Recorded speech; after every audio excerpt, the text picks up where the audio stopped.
Greetings, I'm one of the all friends welcoming you to Starfleet Universe On Call. And tonight, well, it seems to be Gary. How you doing, Gary? Hello, how are you? Doing good, doing good. And Jeff, how you doing, Jeff? Good evening. And I'm assuming Doug's not here because of his little ones. My godson and his other It's the son. season. True, true. I actually saw a quick Facebook post. I'm not sure what. I did not look to see when this was, whether it was today or yesterday, of one of the boys making a toolbox. It's a real simple, wooden toolbox where it's a little box, and then you attach the handle to the handle, so it's not that complicated of a project. But he was working on it. I'm not sure how much he did himself, how much it was pre-put together, but it looked like he was having fun. The whole part of being like part of Santa's workshop kind of thing. So look, it was quite cool. And now for the rest of y'all, I'll just pre-announce it so I don't have to worry about possibly forgetting it completely for the entire show, because I have done that, where it's like I almost have to add it on to the very, very, very, very, very end, which is next week. That's going to be December 22nd. The podcast for December 22nd, there will not be a podcast for December 22nd because of I need to go pick up my daughter from the airport, which means that I will, because her flight comes in 11:15 at night.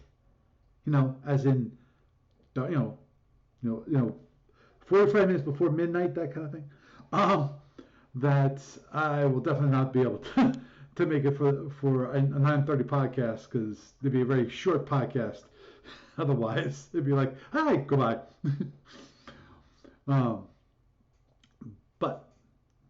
But we will have a podcast on the December 29th. So between Christmas and New Year's, we will have a podcast. I will be doing a show that evening, which is fortunate because I know there have been some Christmases where it's like neither one, where like Christmas is either on Thursday or Friday. I don't do it on either of those days. And that's a gotcha. I think when it comes to the way Christmas falls with New Year's, which is exactly 7 days apart. It can be brutal. Oh yeah, oh yeah. This year, to me, it's weird because I don't remember. I truly do not remember the last time Christmas was actually on a Sunday.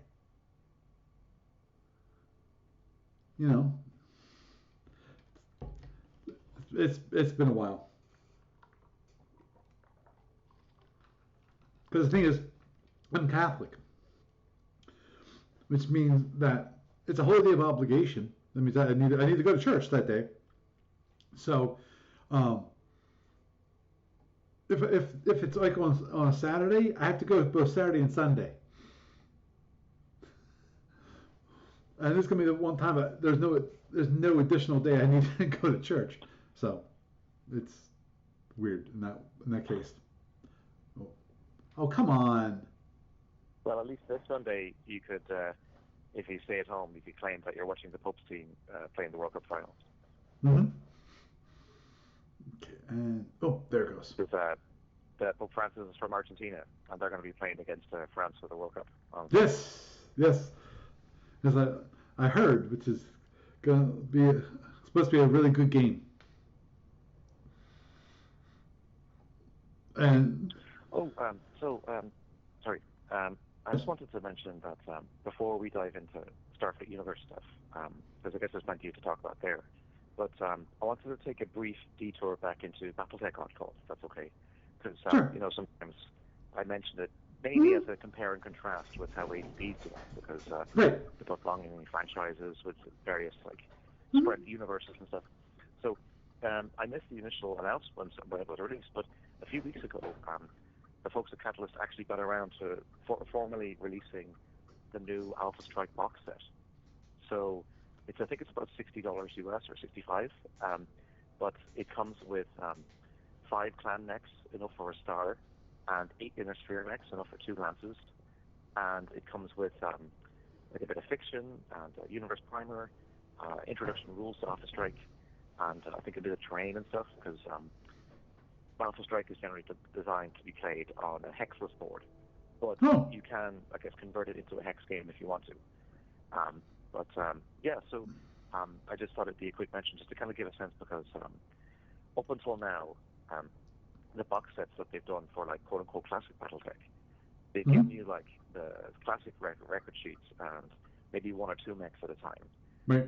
But this one, because it's introducing a game that's more at a lance or a star level, it's giving you 13 mechs, and it's giving you the quicker unit cards that you use in Alpha Strike. So I guess it's like the equivalent of like back when Mongoose were basically doing the fleet boxes for a Call to Arms Starfleet.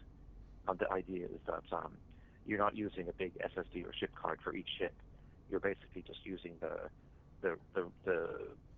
entering that's in Acta SF for that, but you're getting a whole bunch of ships at once.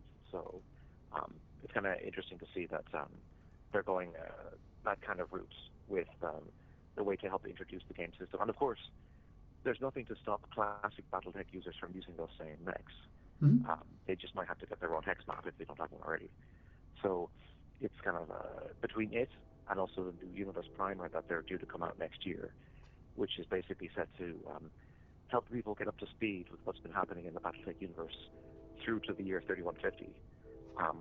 Those 2 products would kind of be like the kind of thing that I think would be useful for ADB in terms of being able to help people get a broader sense of where the various where the universe is now, and where they're able to jump in, what game systems exist. Like the topic that we were meant to talk about this month, but then it didn't work out. So that's why we'll have to wait till January for that one. But yeah, I don't know if you want to bring it up on the video feed just to show people what it looks like, just before we pivot away from back to the SFU. Okay, where would I find it? Just go to just Google. I think it's bg.battletech.com. Let me just double check that now. bgbattletech.com? Yeah, bg.battletech.com. Okay. You don't Google for that. You just bring it up. It's a website. Yeah, sorry. Forget I guess I thought Google. You might need to Google because I didn't fully remember the URL. Understood. Okay, so what we're looking at? So if you look over on the right, where it has a list of recent posts, there's the one in the bold font that says now available Alpha Strike box sets. Cool. Yeah, it's actually $79.99 US. Okay, I'm gonna do this. But if you scroll down, it'll actually show you a bunch of the That's stuff. Federation and Empire type money. Well, to bear in mind that the box sets that Mongoose were selling for fleets, they weren't that cheap. But I guess the idea is that you would get a fair amount of use out of them, because it would be like an entire fleet's worth of ships for like. But the difference though is that the Call to Arms stuff that Mongoose was doing, they were empire by empire. So if you wanted like a Federation box set, or if you wanted a Klingon box set, you would get. No. I was referring to F&E. Yeah, but although BattleTech's closest equivalent to F&E would be Inner Sphere War.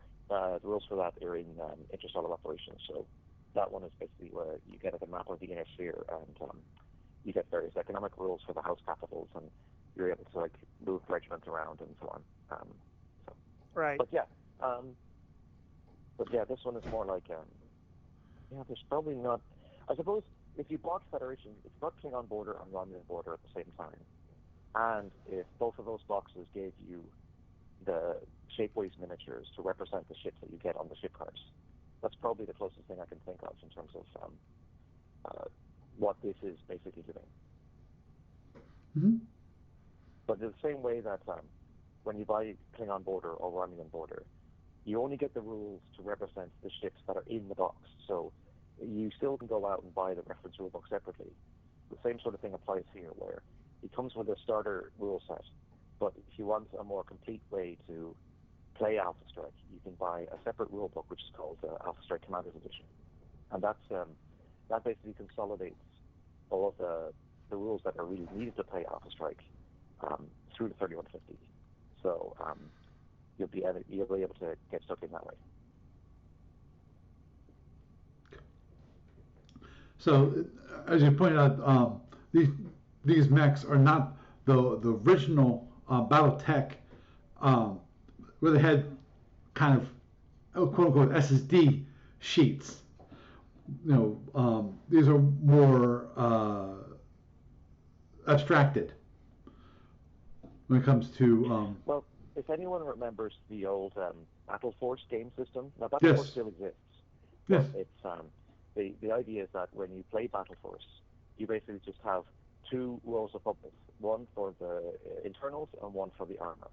And Catalyst actually have a website called the Master Unit List, which gives you the Alpha Strike unit card, or the Battle Force unit card for that matter, because the same unit card applies for both, for almost every mech in the game. So you can actually, the same way that you can use the Commander Circle for Federation and the Commander to get a bunch of the black and white ship cards for free. Catalyst make that similar kind of service available.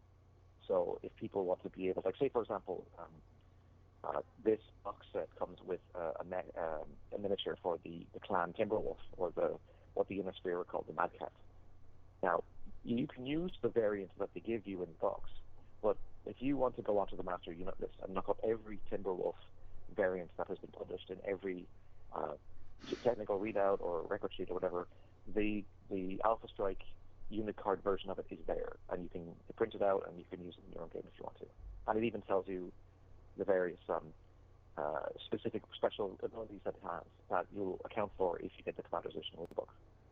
So, yeah. So I guess that's kind of like, no, actually, because, I mean, there are some mission variants that are in the Commander Circle, but not too many. So. But yeah, I'm sorry, the point I was trying to get at is that when Battle Force was created, the whole idea is that you would have the Lance or Star as a single counter on the board. Right. So the reason why you had those like simplified bubbles is because you'd have 5 of them if you're a clan player in a single hex, or you'd have 4 of them in a single play if you're a spheroid player. But with Alpha Strike, what they did is that they broke the individual counter into individual miniatures, Right. 4 or 5 miniatures, and they removed the hex board. So it was basically a way to kind of like re-engineer the Battle Force system into a fast-playing miniature game. Okay, but do the miniatures represent a single unit, or do they represent a squad? Each unit card represents the individual mech. Okay. So, because in Battle Force, what you would do is you would basically have like a paper sheet, and you would basically have like 4 or 5 or 6 entries, whatever. And you almost find you have to manually fill them in to say, okay, these are the mechs I'm taking, and this is how much structure and armor they have, and any special rules you might need. Now you don't have to do that anymore, because with Alpha Strike, you can basically just go to the Master Unit List, and you can just get them tailored to the individual mech that you want.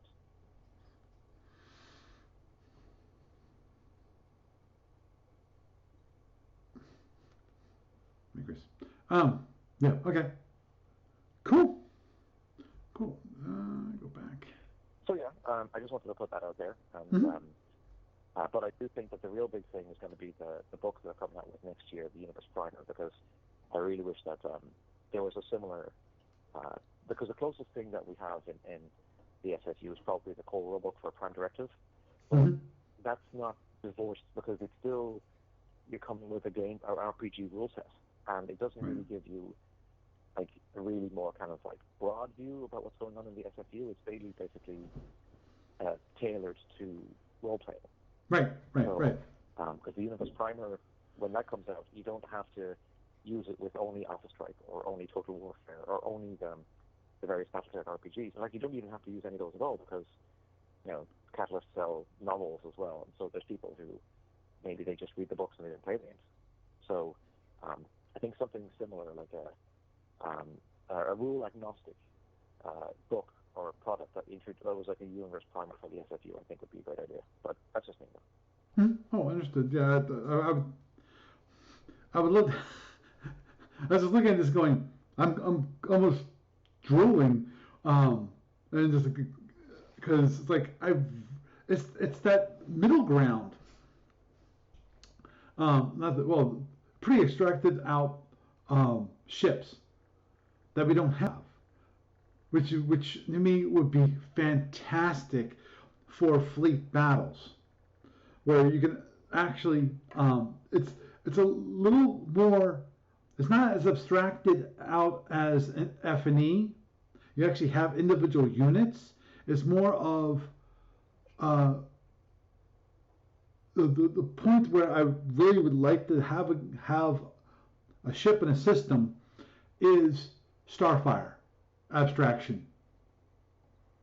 That at that level, where basically it's if it's coming something as simple as just kind of marking off this line of systems, which would, for I think SFB, be really would apply very very easily too. And just say, okay, these are the systems that get damaged or destroyed along that line, and because basically it's like rolling a damage allocation, and this is the average results, and go boom. Okay, so you got this much damage, boom, da, da, da, da, da. And maybe and abstract out the whole idea of shields. Okay, we no longer have to worry about the shield facing. We got to that level. We still have a defensive potential, and as you go along that line, you mark down the defensive potential, i.e., how much shield you have available to you, and go until it's completely destroyed.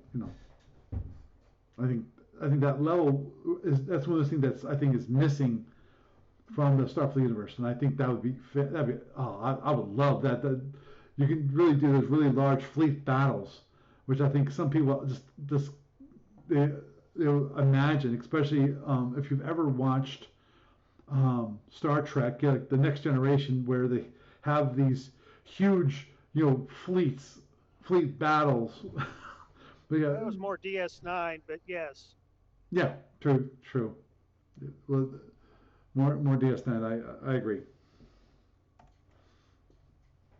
Well, one thing you can notice is you know how if you're looking at a counter in Federation and Empire, and it basically has like a number that you use, like so for example, like a Federation heavy cruiser has like a combat factor of 8. So if you have a look at the cards in Starfleet Battle Force, you might notice that even if you could look at the various entries that are on there, like one for drone and one for photon and so forth, Mm-hmm. you've got 8 boxes. You've got it basically gives you like a number 8 on there as well. So I feel that I don't know if it's been confirmed or not, but I'm fairly sure that the various Starfleet Battle Force cards, the price of them, or so to speak, or the value of them, is equal to their F&E combat factor. At least for units that have, so some F&E units have like a stronger either attack factor or defense factor. But so in theory, I suppose what you could do is you could do like a hybrid system where you're using like either a board or a hex map, or maybe even like a Shapeways 1 to 7,000 miniature to represent the actual ship, and you're giving it some maybe very basic movement rules, but then you use the Starfleet Battle Force cards to represent the damage they score, both to them and the damage that they inflict on another thing. So or even use the F&E combat system or something, and like instead of basically just waiting to do the cripple, hit to the point where you cripple, you basically, the hits that you land, you basically just mark them right away on the card. So then it's like giving you a little bit of granularity in terms of what the ship's capability degrading. But you don't need to actually create an entirely new scale of cards to represent that. You just use the ones that, either the printed ones that exist in the VHS box, or you can use the PDF samples that they have on the website, on the Starfleet Battle Force portion of the website. Hmm. Right, right. Oh yeah. Trust me, I definitely thought about that too, which is the idea of, and I've actually done a podcast about this in the past, which is the idea of taking current product and reusing it. And one of those things was obviously the Battle Force cards, because those cards, even to this day, how old those cards are. I mean, was it 15 years old? You know, older. It's been 20. Older. Oh, geez. It was. I got a set from a merchant at a fan convention in January of 2001. Wow. So easily 20 years old. And And I remember getting the pre-production beta test set from. No, I take that back. That was a different product, but it was a deck of cards product in the mid 90s. But mhm. Battle Force, when it came out, I think it dropped in 99. That would not surprise me. I'd really have to look back. I know they still have copies of it, but here's the point. The point is that the graphics. There's that web page on the BBF, sorry, on the ADB site that it took forever for me to find. The last time I think I was calling in, the one that's it's got the update list. Yes. It tells you like when the various products were published and if or when they were updated. I'm fairly sure that Starfleet Battle Force is on there. Mm-hmm. Don't mind me. Speaking of updates, the strategic operations, I believe it is, just got like a update on Warehouse 23. Yes. And also, advanced operations is being polished off. So now the ADBs, or at least the Cole's focus is going to be on picking one of the three outstanding FedCom module ideas and going ahead with that. Ah, there it is. There it is. Yep. Starfleet Battle Force card game first published in 2001. And they say a video box, which it was. It was the box it came in was basically a box for a VCR tape. VHS tape without the pegs to hold the reels. Yep. And it says no revisions, which is true. Can confirm.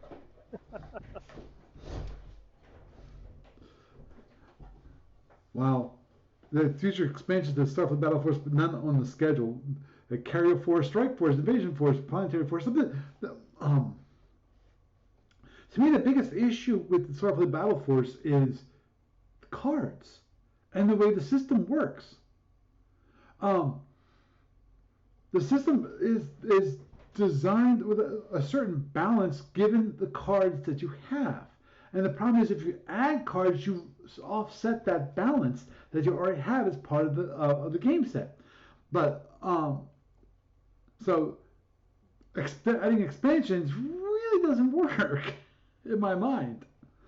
Well, the thing about that is that for the last 20 years they've been adding new empires for playtest ship cards and new monsters and new thing cards for Starfleet Battle Force, and almost all of them are actually available as free PDFs on the SFPF Battle Force section of the ADB website. So I guess the trick would be that you'd probably need to have a critical mass of new cards with a certain type of balance to be able to make a second deck work.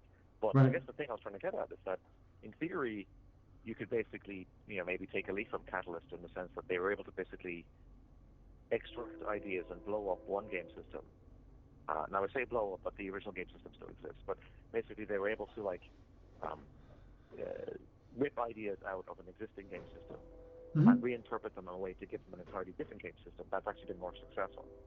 So I'm not to say that the idea I had would be more successful in Battle Force, but that's not the case. But basically the same principle where you could basically take all those Battle Force cards and then repurpose them in a different way. I don't know if that might be something to ponder or not. But yeah. Oh, understood. But yeah, actually, it is. I was just going to say that Yeah, it would be possible to use the cards as way of doing another. Yeah, I'd have to look at. I'd have to think. I have to look at the cards and think about that, and how if we could actually use cards in that way, which would be interesting. Now, the tough part, obviously, is that those cards can never be run again. Meaning, I'm not sure. They did a whole big run of them, and I'm pretty sure ADB already said that those cards, that quality, they couldn't get again. But it would, doing a new set of cards using the same graphics. I'm assuming they still have the graphics laying around. Which, as I said, the point I was trying to make earlier, which is that basically those graphics hold up. How beautiful they are still holds up 20 years later. Now, the only thing I'll have to admit is that they don't have the quote unquote modern look. You know how the background and the foreground, they changed it a little bit, the way the perspective and so forth for those pictures are normally used, and in quote unquote modern games. So, but I personally don't care. But but Gary, that's one thing I'm going to look at my set, because I do have one or two sets of Battle Force cards.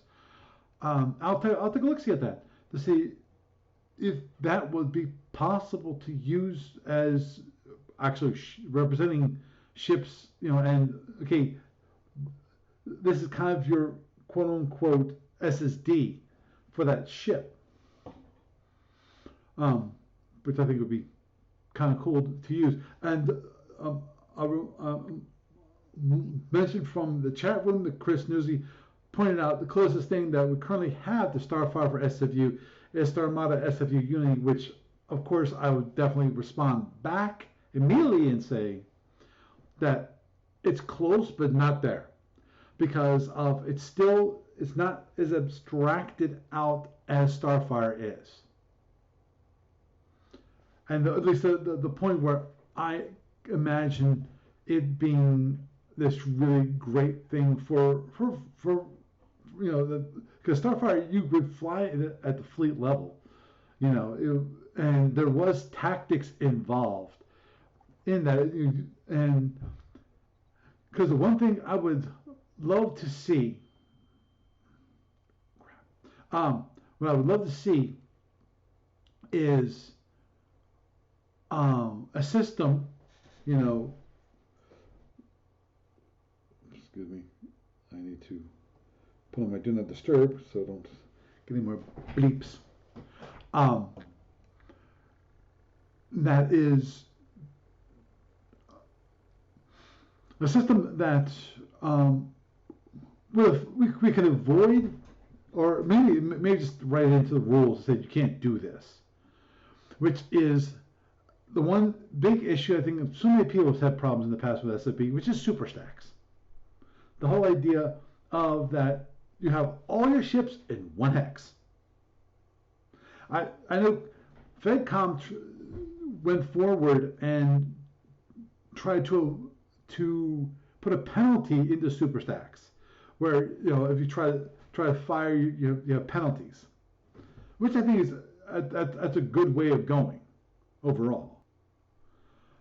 Well, Call to Arms goes even further, because there's no stacking at all, which is one reason why I think that if when the ISB are brought over to Call to Arms, I think the Echelon is going to work a lot better there, because both sides will have to basically have their ships spread out a bit, and that means that it'll actually give the ISC player a chance to actually try and fire their PPDs like past the gun line and see if it works that way.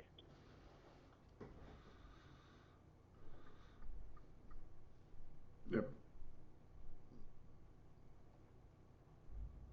Yeah. Yeah. Chris, It's yeah. worth noting that Mhm. Fed Commander limits super stacks for direct fire. It only allows 3 ship equivalents to fire out of the same hex. Right. But it doesn't limit seeking weapons. So if you're like a Romulan or a Gorn player, you can still unfortunately build a seeker stack or like have your entire fleet in one hex and launch all your plasma torpedoes at once, which yeah. So. Oh yeah. Oh yeah. Understood. Understood. That reminds me. That was one thing I was doing some work on tonight, which I should have been working on previously. I just not. I guess the biggest issue, I did not know exactly what I wanted to write, what tactics I wanted to involve when it comes to my battle group. Which have you written up yours, Gary? Did you write up your tactics article? Yeah, I did I got drawn against the Orions. Yep. Which I know.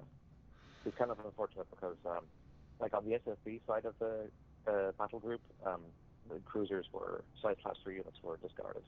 Mm-hmm. But because the Orion Raider cruiser is kind of a weird one, it was basically given a move cost of half in FedCon, so it wasn't formally barred from the event. So, but in fairness, the guy who submitted it expected it to be shot down. Like he basically was trying to dare ADB to not let him use it.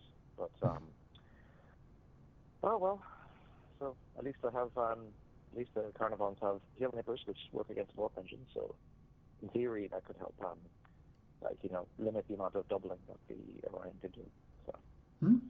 Agreed. But, Agreed. Actually, I was wondering because I know that one of our other callers today has an SFB force, and I was wondering if we wanted to put the floor open to him so he could discuss his thoughts about the scenario and his opponent and the force he ends up submitting. Yeah, we can do that. Yeah. Let's mention something real quick, and then Jeff, you can go on yours. For me, the biggest issue from mine was all the drones, because in theory, given the 4 ships and the 8 fighters, they can launch 15 drones each turn. So it makes things difficult, to say the very least. And the only benefit, the only good thing that I see about that situation is that since they're fighters, they have to land in the carrier to reload. So they have to land and they're not, to me the wacky thing about FedCom with fighters is you can have a whole flight, and basically since it has 8 fighters, it's 2 flights. So it takes 2 impulses to land all the fighters. While in SFB, it would take a heck of a lot longer to land that many fighters. So that's the only. Oh, by the way, just want to mention that the most up-to-date rules for the fighters attack, playtest rules rather, are in Communique 128. That's what I'm using. If you go to the, that's right. So, yeah, that was mentioned by, was it Chris or Iggy? Chris or Iggy last week. Originally it's mentioned Captain Log number 37, but then said, the Communique number 128 is the most up to date. And that's what I've been using. There are still things that aren't explicit on those rules, which I really would like to be explicit. My assumption is that they don't say explicitly launch and land; they just say launch. A flight of fighters at a time.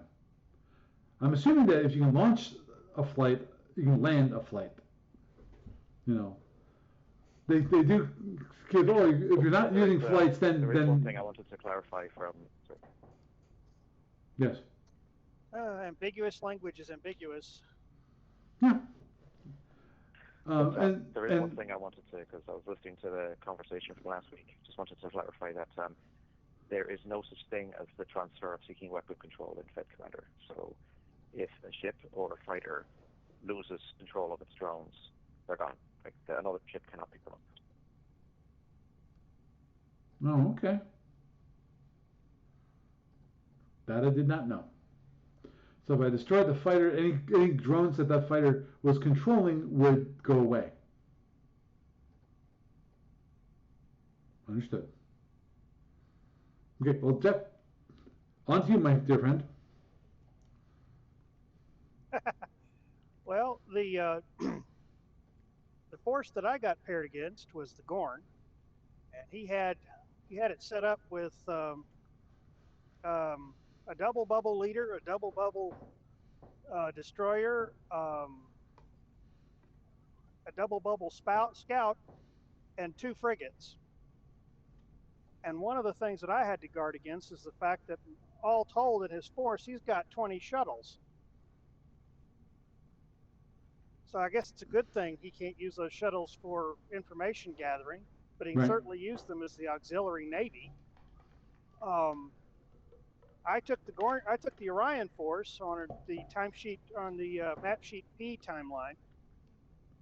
So I had the massive wave of quantum wave torpedoes, and while I toyed around with using option mounts for AWR, I ended up reviewing the rules on doubling of size class 4 Orion ships and realized I didn't need it. So I ended up with a force of 17 quantum wave torpedoes, two ADD-12s, two scout channels, and one probe launcher. Well, egg on my face. I've only got 4 dedicated lab boxes and and 5 probes, and every one of his ships has got 2 labs and 5 probes. So Oh, I understood. start from behind. Yeah, me too. As an Andromedan, we have no labs, so we have, in theory, one lab per ship. You know. Right. So since this is Starfleet Battles and not Federation Commander, I decided to take full advantage of the super stack Mm-hmm. with 18 phaser ones and 360 arc. As long as I stay together to cover each other, and we can figure out which ship's being targeted by the wave of plasma if he launches any, I should be pretty good to keep a fairly high speed. I was thinking I'd double and run in on the first turn, overrun for a range 0 lab on the object, drop a bunch of mines to discourage the Gorn making a range 0 run, turn around, spin it around, and set it up all over again.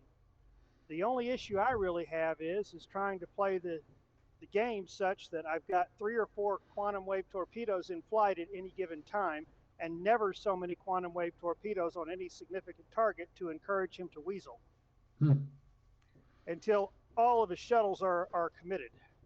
At which point, then I can alpha launch on targets when they can no longer weasel. About the only tactic I can't really do much with is if he leaves one of his frigates on the far side of the map, cutting circles in space on his border, waiting for the rest of his ships to gather what they can and depart.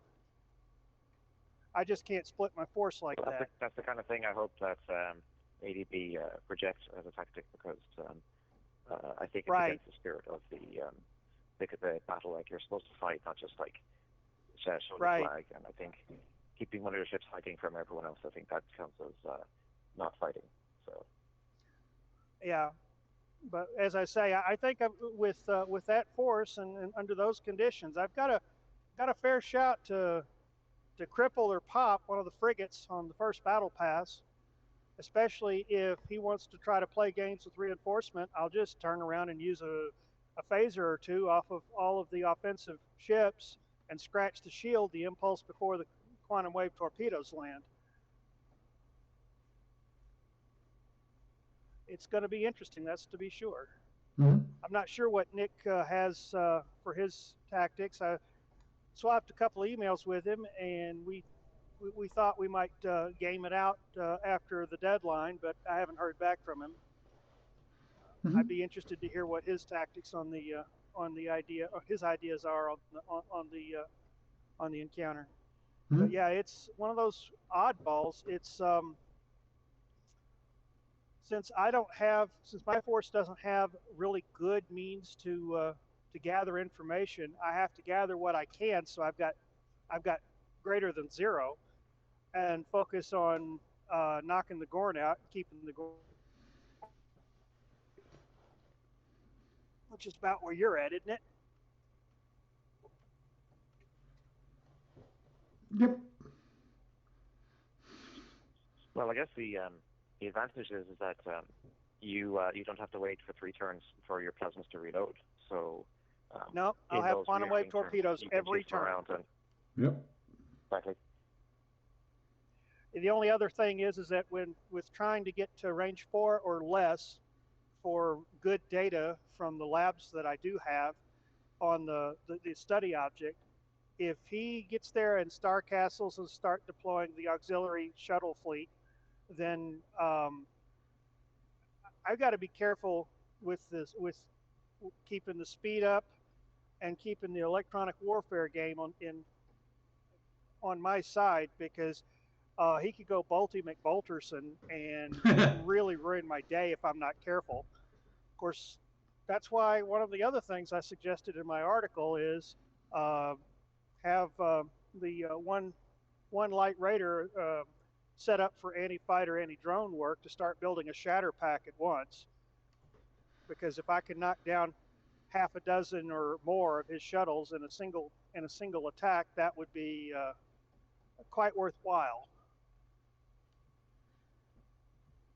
Although I'm actually now thinking about like the equivalent battle Paravian influenced Orion versus Gorn in Fed Commander would be with the same scenario, because on the one hand, neither of you would be able to start castle because there's no general reinforcement in FedCom, and on the other hand, the shuttles are not armed with phasers, so you'd both basically have to rely on the firepower of your ships.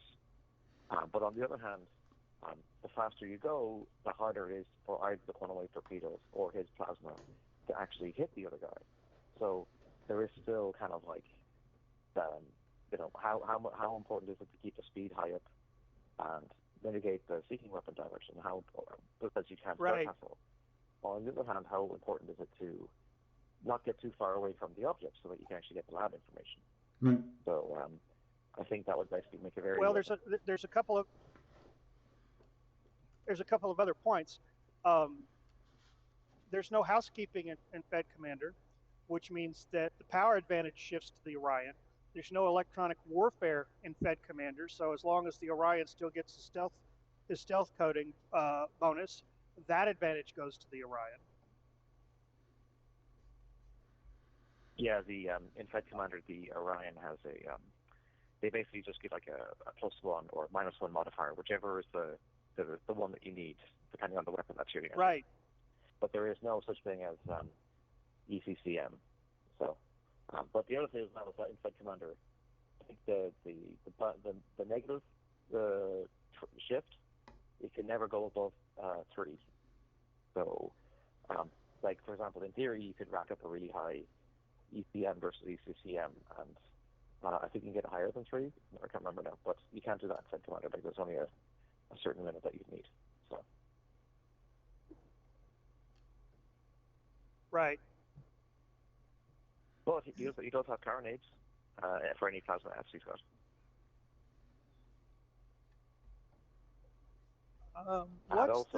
What's the year in service for carronades? Well, the thing is that in Fed Commander, if you play in the main era, most, if not entirely all, weapons are available by default. But I'm pretty sure that the carronade is available by Y175. Okay, well, this is the medium speed. This is the medium speed drone era. Well, in Fed Commander, medium speeds count as speed 24, because basically to correspond with the fact that the ships are faster with no housekeeping, the drones are faster. Right. The drone speeds are set to match the baseline speeds of the ships themselves. So, for example, if you're using the middle year ship cards in FedCom Briefing 2, the drones are set to speed 16. And then in the standard main era, they're set to 24. But then if you play in a scenario from 2580 onwards, they go up to speed 32, but you have to do the same drone tax that you pay in FFB. The plasma carronade was available as of Y. Okay, Jeff. The plasma carronade was available as it was deployed by the Gorns about Y165. Okay, that if it was that early, then it would be available. Yeah, Orion's technology was available as of Y170, Winds 165, 175, and for the Federation 175 also. Yeah, although I do like the idea that, because in the SFB carronade rules, it actually gives you a suggestion that, in theory, you could create a weapon that you would refer to as PLC on the SSD, which is only a carronade. So it would almost be like if you were creating a new simulator empire, or if you wanted to have like some sort of new, say, one planet weapon that the Orions or Osman Marauders found, and the weapon they have is this thing that's only a carronade, because I'm pretty sure they can fire those every turn. So in theory, the Gorn, if most of his smaller ships rely on their Fs, they could chase you around with the carronades. And because in Fed Commander, the other thing as well is that Fed Commander switches on the shield burn through, or what SFB refers to as leaky shields. But as an SFB, leaky shields are optional, and no one ever uses them, which I think it's a shame. But in Fed Commander, the shield burn through is on by default. So once you hit that threshold of the 10th damage point, you're storing an internal. And if you're not lucky, that internal could be a weapon that you need, or command and 12 cent locks or something like that. So, well, against the Orion force, the Orion ships are relatively fragile anyway, and light on the boxes for the missions they run. But yeah, you're right. I think the way the plasma carronade rules work, because I remember looking at them recently. Yes, they can fire every turn, but if you save them up and you charge them for 3 turns, you get a much better output. It's like the output damage. The question to answer is, if you've only got 15 turns before the artifact disappears, and you've got to weigh up. Right. Do you have the luxury of waiting 5 turns? Because if they're going, okay, so you start the scenario at weapon status 3 in SFB, and in FC you have the ability of basically starting with the second turn of plasma armed, but your batteries are empty. So you're basically only giving yourself maybe 5 or 6 launching opportunities, and on the SFB side of the ledger, that's it. All the Orions can use their own shuttles to weasel if they have to. But so you're kind of having to ask yourself, is it better to basically, even some of the ships basically carronade every turn, and at least you're getting some damage. Whereas especially because you're taking incoming fire every turn, so the Orion is going to be coming to you to at least, range that gives them a good result with quantum wave torpedoes. So I think that could make for an interesting dynamic in both game systems. It certainly can. That's just it. That's one of the reasons why I thought it'd be a good idea to always have 3 or 4 quantum wave torpedoes in flight until I can account for all of my target ship's original shuttles. Then I alpha launch on them. Is because the fact is that yes, there are some sneaky tricks that they didn't used to have for plasma carronades and a few other odds and ends. But the thing is that with taking 3 turns to recharge his Type G plasmas, even if he fast loads them as Type F, he's only going to get so many options out of them, and I can just drown him in quantum wave torpedoes over the same period of time. I have a suspicion that with the short ranges we're going to be dealing with, I'll probably end up seeing more bolts than seeking launches anyway. Mm-hmm.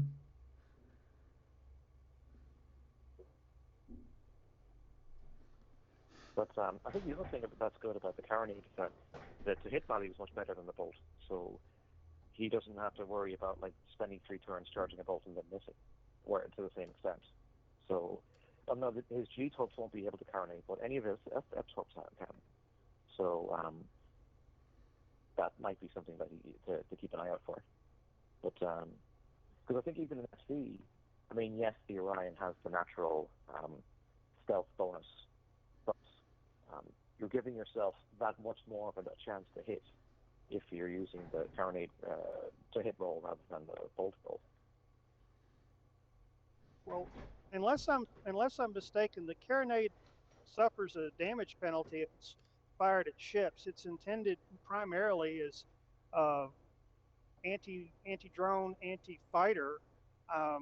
Can a plasma carronade damage another plasma torpedo? Would it even affect a quantum wave torpedo? No.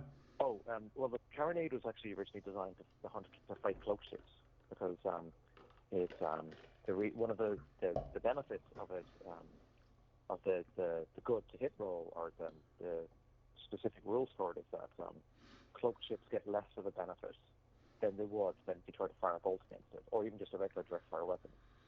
So, I see. Yeah, basically, if he was using the carronade, he'd be using it against your ships, but it wouldn't have any benefit against the quantum wave torpedoes. You'd have to try to phaser those down, or because I almost think the thing as well is that you don't have to necessarily fire the quantum wave torpedo in a single bunch. I mean, you've got 32 impulses worth, or in FC 8 impulses worth.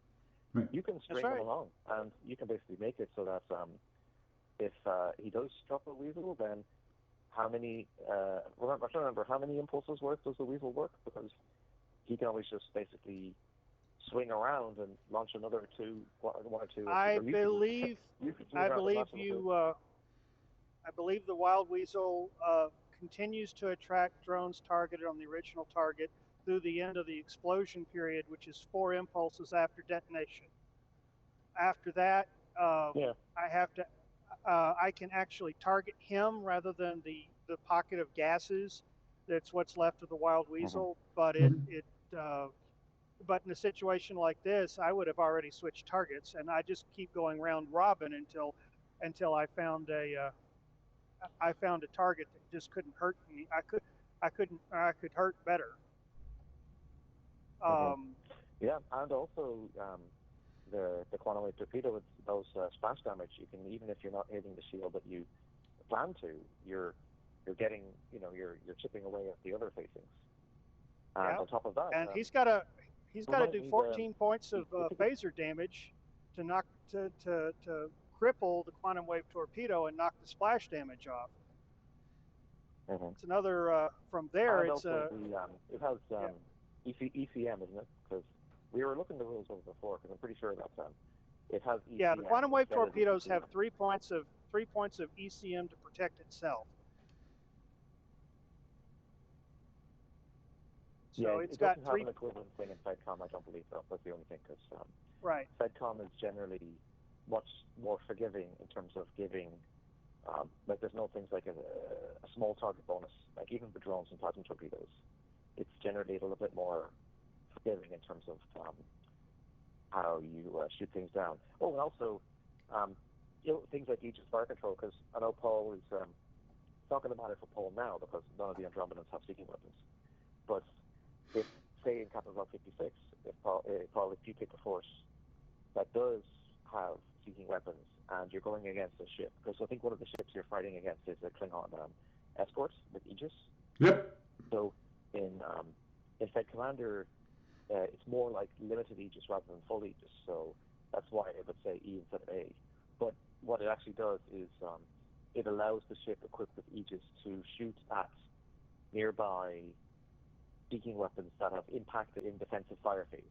Because you know how they kind of fudge the impulsive impacts in Fed Commander because of full moving sub-pulses.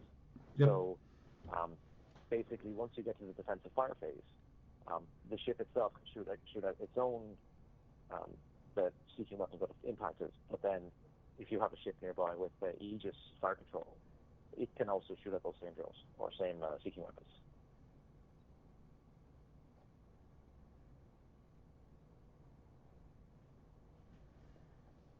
Layers upon layers of rules. That is true.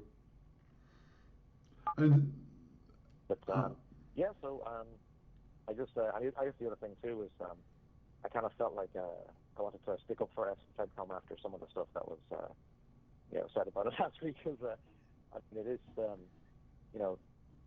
there's a lot of it that does, like, it's not basically just about simplifying things from FedCom. Like, there's definitely things that it adds, or dynamics, like, for example, as we mentioned about things like star castling, because like that kind of tactic where if you basically try to sit and use your power to reinforce incoming hits, well, each hit can only be reinforced up to the batteries that you've got, and unless you've got an X ship, then you're basically asking for trouble. So FedCom, in a sense, rewards movement to an extent that even more so than SFB would.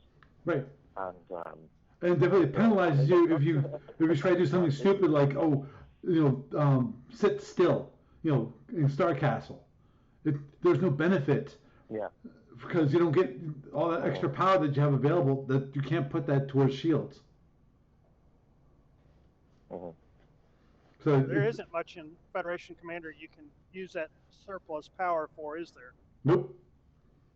Well, you can basically use it to accelerate and decelerate during your movement subpulses. So right. That's right. Any also, power not like, spent at EA is treated as reserve warp. Mm-hmm. Yeah, so it's different. Like, say, for example, if you're an empire that uses a single turn army weapons like Parabians or Klingons or whatever, then the energy allocation system, such as it is in Fed Commander, it basically almost like it makes it easier in a sense, because it gives you the discretion of being able to decide whether or not you're going to arm those weapons that turn and fire them, or if you're going to keep that power and use it for something else. So it's basically there's like ins and outs and so forth, whatever that you get that would differ compared to whereas in SFB you have to commit all that power except for whatever's in your batteries. So it's almost like, I guess, everyone's flying an Andromeda, or like they're basically having to kind of like run and gun rather than just sort all the power out up front. But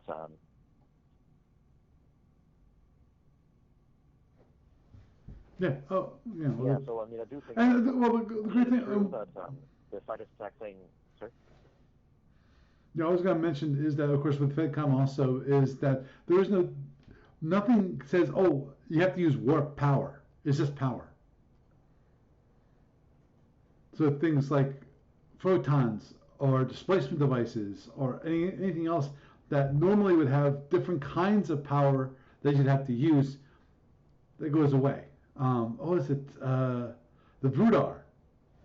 With the whole you have to use impulse power. Well, you can't quite say that in VidCom.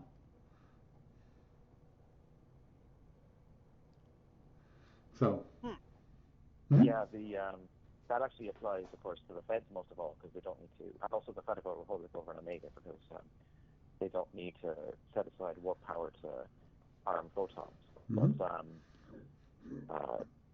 they still have their own concerns, like relative to like a more maneuver around the Empire, like the Klingons and stuff. So there's still the thing about whether or not you want to try to fight in open space, or if you want to try to do scenarios in terms of where you're defending a planet, or if you're attacking a base or a convoy or something like that. So right, and FedCom you still have multi-turn arming weapons, which is yeah. I know. One thing I felt that was maybe missed a bit, like when the FedCom Tactics Manual came out, because basically a lot of the play that was being referred to for the likes of the big plasma empires was basically about battles in open space, or rather battles in a kind of like what FedCom would call a tournament setup. Mm-hmm. And I mean, in those situations, yes, the fact that you can every ship basically has a positronic flywheel, so that there's no acceleration limit, so it's much harder to actually catch a ship with plasma. That can basically be maybe more of a disadvantage than it would be over an SFB. But on the flip side, if you're playing a location map, like if you're using those ships to bombard a base or to attack a convoy, because there are still speed limits for certain types of ship with that commander. So, but the way that they're referred to is that if you look at the ship card, like a freighter, for example, it might say cannot set baseline speed 16 or baseline speed 24. So no matter, even if power is power on that ship, there is still a mechanic in place to account for the fact that it's slow compared to a cruiser or anything like that. So, right. You as a defender do have that complication in the sense that you can basically just either have the freighter run away too quickly or have the escorting ships, get too far away from them either, like in terms of trying to shoot down plasma that's being targeted at them and stuff. So.